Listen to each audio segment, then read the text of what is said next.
یہاں پہ ہماری ایک میڈیکل آرگنائزیشن ہے جس کا نام مامو ہے, میڈیکل احمدیہ مسلم ایسوسیشن آرگنائزیشن, لجنا کی طرف بھی ہے, جس میں صرف ڈاکٹرز نہیں اور بھی سارے جتنے بھی شعبے ہیں ان کے لوگ بھی ہیں.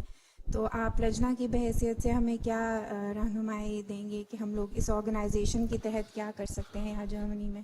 کیا کر سکتے ہیں؟ جو آپ کے بنایا نہیں ہوا بائی لاز یا اصول و ضوابط یا لائحہ عمل بنایا نہیں ہوا؟ حضور ابھی ہم 1 سال ہوا ہے یہ آرگنائزیشن کو زیادہ ایکٹیو. میڈیکل ایسوسیشن میں یہ ہے کہ آپ لوگ, ایک تو یہ ہے کہ جو میڈیکل ایسوسیشن ہے اس میں وقف عارضی کے لیے جائیں, ٹھیک ہے. جی حضور. افریقہ میں ہمارے اسپتال ہیں, وہاں جا سکتے ہیں MD ڈاکٹر وقف عارضی کے لیے. فضل عمر اسپتال ربا میں جا سکتی ہیں, قادیان میں جا سکتی ہیں, جی حضور. اور اس طرح وقف عارضی کریں ایک تو.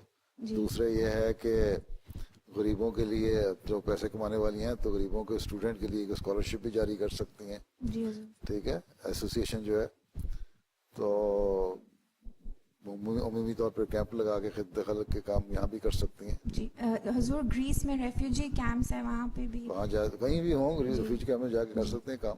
جی جزاک اللہ.